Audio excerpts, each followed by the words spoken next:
Hello everyone, welcome to my channel Gyandeep classes. I hope आप सब अच्छे होंगे। आप सभी का एग्जाम का तैयारी अच्छे से चल रहा होगा। तो आज की इस वीडियो में हम लोग बात करने वाले हैं फेज 2 के बारे में कि फेज 2 में क्या क्या होता है, उसके बारे में हम लोग डिटेल्स में जानकारी लेने वाले हैं। तो चलिए स्टार्ट करते हैं। जैसा कि बहुत सारे बच्चों को उत्सुकता होता है कि फेज 2 में क्या क्या होता है और उसमें क्या क्या लेकर जाना होता है डॉक्यूमेंट्स में, ये सब बहुत सारे कंफ्यूजन्स होते हैं। या मेरिट लिस्ट फेज 1 से बनता है या मेरिट लिस्ट फेज 2 एग्जाम से बनता है। तो ये सब इस वीडियो में हम लोग बात करने वाले हैं। तो चलिए स्टार्ट करते हैं। नेवी एसएसआर और एमआर और मेडिकल असिस्टेंस जो है वो फेज 2 कंप्लीट जो प्रोसेस है वो इस वीडियो में हम लोग चर्चा करने वाले हैं। तो फर्स्ट आता है इसमें क्या क्या है जो फेज 2 में है। तो पहले तो आप सेंटर पे जाइएगा तो क्या लेकर जाइएगा, तो वहां पे आपको डॉक्यूमेंट्स लेकर जाना होगा। और डॉक्यूमेंट्स लेकर जाइएगा तो सबसे पहले आपका डॉक्यूमेंट्स वेरिफिकेशन होगा। और डॉक्यूमेंट्स वेरिफिकेशन होने के बाद आपको रनिंग के लिए लेकर जाया जाएगा। रनिंग होने के बाद उसके बाद आपका जो फिजिकल, जैसे कि आपका रनिंग के बाद हो गया स्क्वाट्स हो गया, उठक बैठक हो गया, ये सब जो होता है वो आपका कराया जाएगा। पुशअप ये सब कराया जाएगा। उसके बाद आपको कुछ देर के लिए रेस्ट दिया जाएगा। उसके बाद आपको आपका एग्जाम लिया जाएगा। एग्जाम लेने के बाद आपका थोड़ा देर बाद आपका या कुछ समय कह सकते हैं, उसके बाद आपका रिटन एग्जाम का रिजल्ट आएगा। और रिटन एग्जाम का जब रिजल्ट आएगा उसके बाद आपका होगा मेडिकल। और जब मेडिकल हो जाएगा तो समझिए कि 1 सप्ताह 2 सप्ताह के बाद रिजल्ट आता है। तो चलिए पढ़ने वाले हैं डिटेल्स में। तो फर्स्ट आपको डॉक्यूमेंट्स लेकर जाना होगा। अब जहां सेंटर पे आप जाइएगा वहां पे आपको डॉक्यूमेंट्स लेकर जाना होगा। उसके बाद आपका फिजिकल फिटनेस टेस्ट होगा, जो कि आपका रनिंग हो गया, स्क्वाट्स हो गया, उठक बैठक, पुशअप हो गया, बेंट नी अप हो गया। फिर उसके बाद आपका रिटन एग्जाम होगा। रिटन एग्जाम के बाद आपका मेडिकल टेस्ट होगा। डॉक्यूमेंट्स वेरिफिकेशन में बहुत सारे बच्चों का कंफ्यूजन रहता है कि हम लोग डॉक्यूमेंट्स में लेकर जाएं क्या। बहुत सारे वीडियो भी देख लेते हैं, फिर भी उन्हें अच्छा से नहीं समझ में आता है कि क्या क्या हमको लेकर जाना है। तो इस वीडियो में हम लोग एकदम अच्छे तरह से समझाने वाले हैं। जैसे कि स्टेज 1 का जो एडमिट कार्ड होता है वो भी लेकर जाना होता है आपको, जो कि उसमें आपका मोहर लगा होता है एडमिट कार्ड में या फिर सिग्नेचर रहता है, इसलिए वो भी स्टेज 1 का आपको एडमिट कार्ड लेकर जाना होगा। और स्टेज 2 का एडमिट कार्ड, जो स्टेज 2 का जो एडमिट कार्ड जो आपका मिलेगा उस समय जब आप फेज 1 का जो कट ऑफ है वो पार कर लीजिएगा, आप सेलेक्ट हो जाइएगा फेज 1 के लिए, तब आपका फेज 2 का एडमिट कार्ड आएगा, वो लेकर जाना है। और थर्ड नंबर आधार कार्ड लेकर जाना है। आप जैसा कि जानते हैं आधार कार्ड सबसे नेसेसरी डॉक्यूमेंट्स में एक आता है। आधार कार्ड आपको लेकर जाना होगा। और एनसीसी सर्टिफिकेट, जो एनसीसी सर्टिफिकेट जो एनसीसी किए हुए हैं वो अपना एनसीसी सर्टिफिकेट लेकर जाएंगे। जैसा कि आप लोग जानते हैं मेडिकल असिस्टेंट में जिनका एनसीसी जो सी सर्टिफिकेट वाले थे उनको बहुत ही ज्यादा कह सकते हैं छूट मिला था कि वो फर्स्ट एग्जाम बिना दिए हुए वो सेकंड में बैठ सकते हैं। तो उनको एनसीसी सर्टिफिकेट लेकर जाना है। फिफ्थ नंबर में आपको पैन कार्ड, जो कि ये भी आपको नेसेसरी डॉक्यूमेंट्स है। पैन कार्ड लेकर जाना जरूरी ही है। या फिर अगर जो आपका नहीं बना है तो आप इस समय बनवा लीजिए, या फिर आपका वोटर आईडी कार्ड बना हुआ है तो वो भी चलेगा। उसके बाद आपको जब आप एमआर के लिए सिर्फ जा रहे होंगे तो आप केवल 10th के लिए लेकर जाएंगे मार्कशीट और सर्टिफिकेट। या फिर आप 12th किए हुए हैं तो लेकर जा सकते हैं आप 12th का भी, क्योंकि बहुत सारे बच्चे का 10th या फिर 12th जो मार्कशीट होता है उसमें जो मम्मी का नाम हो गया या पापा का नाम या खुद का नाम या डेट ऑफ बर्थ, ये सब जो होता है वो मिसमैच करता है। तो अगर जो 10th में मिसमैच किया तो 12th का चलेगा, मार्कशीट ये सब, इसीलिए दोनों लेकर जा सकते हैं। नहीं तो एमआर के लिए आप 10th है तो आप 10th ही लेकर जाइए। और जब आपका एसएसआर है या फिर आपका मेडिकल असिस्टेंट का है भरे हैं तो आप 12th का भी मार्कशीट लेकर जाएंगे। आपको 10th और 12th दोनों का मार्कशीट लेकर जाना जरूरी है। फिर आपका आता है 10th और 12th का पासिंग सर्टिफिकेट। जो आपका सर्टिफिकेट मिलता है 12th का, जो पासिंग सर्टिफिकेट्स मिलता है वो आपको लेकर जाना होगा। जो कि आप 10th जो एमआर का है वो 10th का केवल लेकर जाएंगे, और जो एसएसआर का है या मेडिकल असिस्टेंट वो दोनों लेकर जाएंगे। 10th और 12th का दोनों का मार्कशीट लेकर जाएंगे। फिर आपका डोमिसाइल सर्टिफिकेट, जो निवास, जो जहाँ पे आपका स्थान है, जहाँ पे आपका घर है, उसी को डोमिसाइल सर्टिफिकेट कहते हैं। तो आवासीय जिसको कहते हैं डोमिसाइल, उसी को लेकर जाना है आपको। जो फोटो विथ फोटो लेकर जाना है, उसमें जो कह सकते हैं सीरियल नंबर दिया हुआ रहता है डोमिसाइल सर्टिफिकेट में। बहुत सारे जगह पे क्या होता है कि एक पेपर में बना दिया जाता है डोमिसाइल, ऐसे ही लिख दिया जाता है पेन से, तो वो आपका यहाँ पे नहीं चलेगा। इसमें आपका सीरियल नंबर होना चाहिए, अनिवार्य है। जो ये आपका डोमिसाइल सर्टिफिकेट है। 9th नंबर में आपका सेल्फ डिक्लेरेशन फॉर्म जो आपको मिलेगा, या जैसे कि दिया हुआ रहता है वहां पे सेंटर पे भी मिलता है आपका, वो आपको लेकर जाना है। फिर है आपका पासपोर्ट साइज फोटो, जो आपको ये 6 पासपोर्ट साइज फोटो लेकर जाना है, क्योंकि कुछ रनिंग में दे दिया जाएगा, आपको फोटो देना पड़ेगा, आपको एग्जाम में फिर रिटन एग्जाम में देना पड़ेगा, तो इसलिए आप 6 कम से कम लेकर जाइएगा फोटो। वो भी आप 3 मंथ्स के जो अंदर में खिंचाया हुआ है वो लेकर जाइएगा। नेक्स्ट आपका फिजिकल टेस्ट है। जो जैसे ही आपका डॉक्यूमेंट्स वेरिफिकेशन हो जाएगा, उसके बाद आपका क्या होगा, उसके बाद आपका फिजिकल टेस्ट होगा। फिजिकल टेस्ट में क्या होगा, तो देखिए फिजिकल जो टेस्ट है वो मेल के लिए पहले हम लोग बात कर लेते हैं।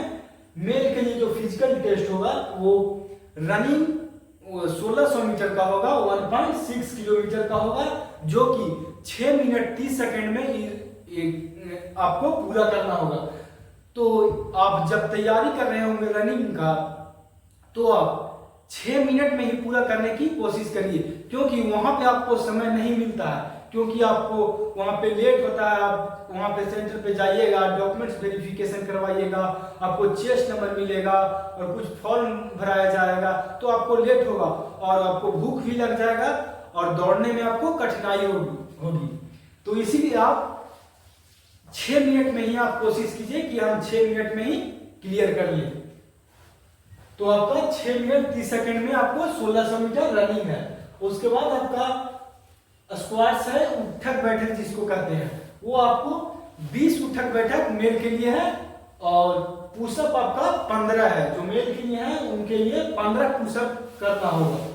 वेंटनी सीटअप, जो वेंटनी सीटअप है वो आपको 15, इसमें भी आपको मेल के लिए 15 करना होगा। अब बात करते हैं फीमेल के लिए। तो फीमेल के लिए आपको 1600 मीटर 8 मिनट के लिए दिया जाता है। जो 1600 मीटर है आपका, वो 8 मिनट दिया जाता है फीमेल के लिए। तो फीमेल के लिए लगभग ठीक है। बहुत सारे जैसे फीमेल होते हैं वो नहीं दौड़ पाते हैं, ज्यादा उनका रनिंग अच्छा नहीं होता है, इसलिए उनको समय थोड़ा सा ज्यादा दिया जाता है। फिर उनके लिए जो उठक बैठक हो गया वो उनका 15 है।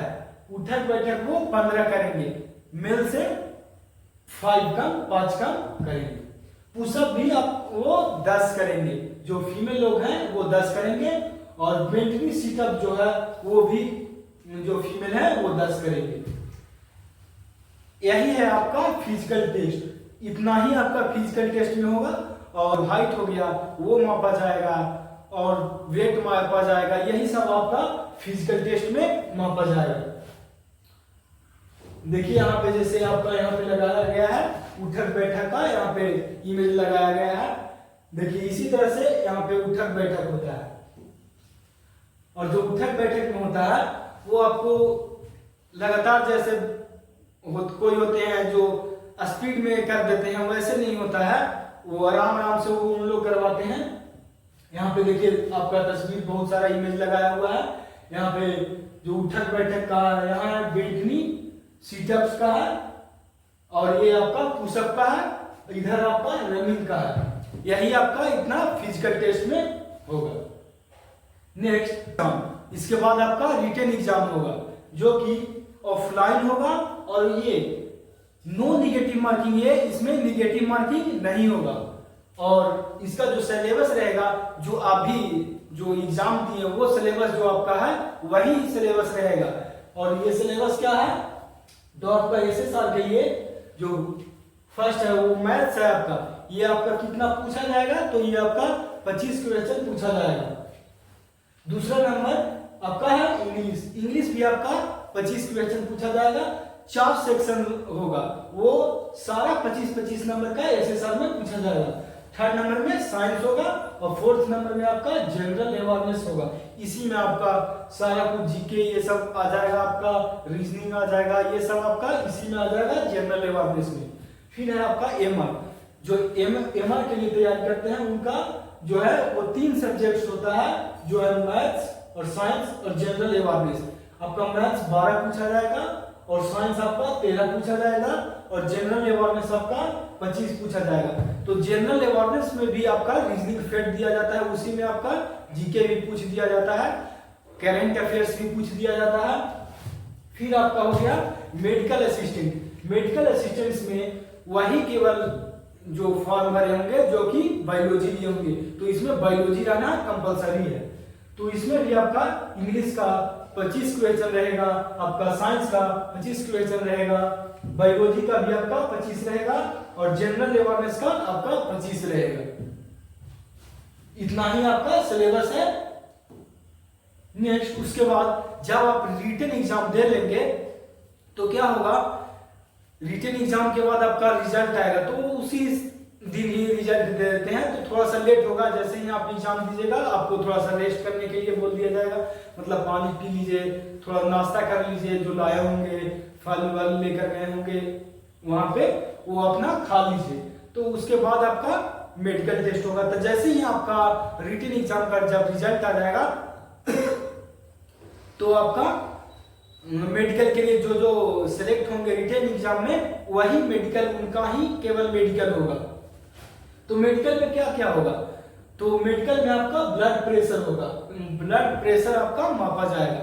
तो बहुत सारे बच्चों का क्या होता है ना कि वो सोच करके, जैसे कि सोच लेते हैं वो कि मेरा होगा कि नहीं होगा, या फिर और कुछ मन में सोच लेते हैं, उसके कारण उनका ब्लड प्रेशर हाई हो जाता है, इसीलिए वो छट जाते हैं, ब्लड प्रेशर उनका हाई हो जाता है, तो वो उससे डिसेलेक्ट हो जाते हैं, वो सेलेक्ट नहीं होते हैं। तो वही है आपका कि आप जब जाइएगा वहां पे, तो क्या है ना कि आप जैसे ही आपका जो रिटन एग्जाम होगा उसका रिजल्ट जैसे ही आएगा, तो आप ये सोच लीजिएगा कि मेरा सेलेक्ट हो गया है, तब आपका ब्लड प्रेशर जो है वो नहीं बढ़ेगा, आपका ब्लड प्रेशर कम रहेगा, मतलब नॉर्मल रहेगा आपका ब्लड प्रेशर, तब आप सेलेक्ट हो जाएंगे। उसके बाद आपका ब्लड चेक किया जाता है, आपका ब्लड चेक किया जाता है कि कितना आपका हेमोग्लोबिन है, प्लेटलेट्स है, ये सब आपका इसमें ब्लड में चेक किया जाता है। उसके बाद है आपका यूरिन चेक किया जाता है, इसके माध्यम से चेक किया जाता है कि आपकी बॉडी में कोई इन्फेक्शन तो नहीं है। उसके बाद आपका फिजिकल, जैसे कि शरीर में बहुत सारे का काटा छटा होता है, टैटू होता है, और भी बहुत तरह का चीज होता है जो कि चेक किया जाता है फिजिकल टेस्ट में। और 5 नंबर पे आपका आई, जो आपका आंख होता है वो चेक किया जाता है कि आप का नाइट ब्लाइंडनेस तो नहीं है, या फिर कलर ब्लाइंडनेस आप नहीं है, या फिर आपका आंख 6/6 है या नहीं। जिनका 6/6 आंख होता है वो दिखता है, जिनका जैसे बहुत सारे का क्या होता है कि जो वस्तु होता है दूर का छोटा छोटा वो नहीं दिखता है, तो वही होता है कि चेक किया जाता है कि 6/6 है कि नहीं, और जिनका भी 6/6 होता है वो सेलेक्ट हो जाते हैं। फिर आपका नोज में चेक किया जाता है, आपका ये जो हड्डी और कुछ और भी अलग होते हैं उनको चेक किया जाता है। फिर आपका आता है ईयर, जो कान है आपका वो चेक किया जाता है। आपका जो वैक्स है, जो वैक्स रहेगा तो आपको हो सके आपको समय दिया जाए या फिर आपको छाट भी दिया जाए। अगर जो मेडिकल है तो आपको छाट भी दिया जा सकता है, समय नहीं भी दिया जा सकता है, लेकिन ऐसे बहुत कम ही चांस होते हैं। हाँ, आपको कम सुनाई देता है, ये सब चेक किया जाता है कि कम सुनाई दे रहा है या नहीं। अगर जो आपको कम सुनाई दे रहा होगा तो आपको छाट दिया जाएगा। फिर आपका 8 में आपका प्राइवेट टेस्ट, जो प्राइवेट पार्ट टेस्ट होता है वो आपका चेक किया जाता है, जिसमें आपका जैसे मेल का होता है वो आपका टेस्टिस चेक करते हैं कि कोई बड़ा है कोई छोटा है, ऐसे दोनों में फर्क तो नहीं है, डिफरेंस तो नहीं है, या ज्यादा फूला हुआ तो नहीं है ना, तो वही आपका प्राइवेट पार्ट में चेक किया जाता है। यहाँ पे आप जैसा कि कुछ तस्वीर में आपको देख रहे होंगे, यहाँ पे आपका ब्लड प्रेशर जो होगा, जैसे बहुत कि यहाँ आपको आपके घर ये मशीन होगा भी, जो ब्लड प्रेशर का जो जिनका बीपी हाई या लो होता है उनके घर में ये मशीन आपका होता है चेक करने के लिए। ये आपका ब्लड टेस्ट का यहाँ पे इमेज लगाया हुआ है। नेक्स्ट है आपका, इधर देखिए, ये जो आपका आई आंख चेक किया जाता है, उसमें ये सब एक बुक दिया जाता है जिसमें ऐसे करके नंबर लिखा हुआ होता है, जिसमें आपको पढ़ाया जाता है। अगर जो आप नंबर को पढ़ लिए तो आपका कलर ब्लाइंडनेस आप नहीं है और आपका आंख भी ऐसे ठीक है, ये चेक किया जाता है। तो इसमें जैसा कि आप लोग देख रहे होंगे, इसमें क्या लिखा हुआ है, तो इसमें आप कमेंट में बताइएगा। इसमें आपको बता दे रहे हैं, ये आपका यहाँ पे आपका 42 लिखा हुआ है, और ये आप कमेंट में बताइएगा। और यहाँ पे देखिए, जैसे बहुत सारे सरकारी हॉस्पिटल या फिर प्राइवेट हॉस्पिटल में जो भी आप चेक कराने गए होंगे, उनको देखिएगा कि डॉक्टर ऐसे पढ़वाए होंगे, इस तरह का एक बॉक्स होगा, उसके अंदर लाइट भी जल रहा होगा या फिर कागज का निशान रहता है और उस पे ये पढ़ाया जाता है। और पढ़ाने के बाद इसमें एनालाइज किया जाता है कि आपको जो ये नीचे का जो लेटर दिख रहा है, वो अगर जो आपको दिखेगा वहां पे, तो आप समझिए कि आपका 6/6 आंख है। फिर आपका देखिए, यहाँ पे आपका नोज चेक किया जा रहा है, यहाँ पे आपका ईयर जो आपका कान है वो चेक किया जा रहा है। इस तरह का मशीन होता है जिसे यहाँ पे देखने पे आपके अंदर, ये कान के अंदर वैक्स रहेगा तो पता चल जाता है। आज के लिए इतना ही। तो आपको अगर जो कहीं पे आपको डाउट होता है या फिर आपको कहीं पे पूछना है किसी चीज के बारे में, तो आप पूछ सकते हैं, कमेंट में पूछ सकते हैं। और आपको कोई भी टॉपिक पे आपको वीडियो चाहिए तो आप कमेंट में बताइए, आप उस पर वीडियो हम बना देंगे। तो आज के लिए इतना ही है। Thank you so much for watching video. अगर जो आपको वीडियो अच्छा लगा हो तो लाइक, सब्सक्राइब, शेयर करें। तब तक के लिए जय हिंद।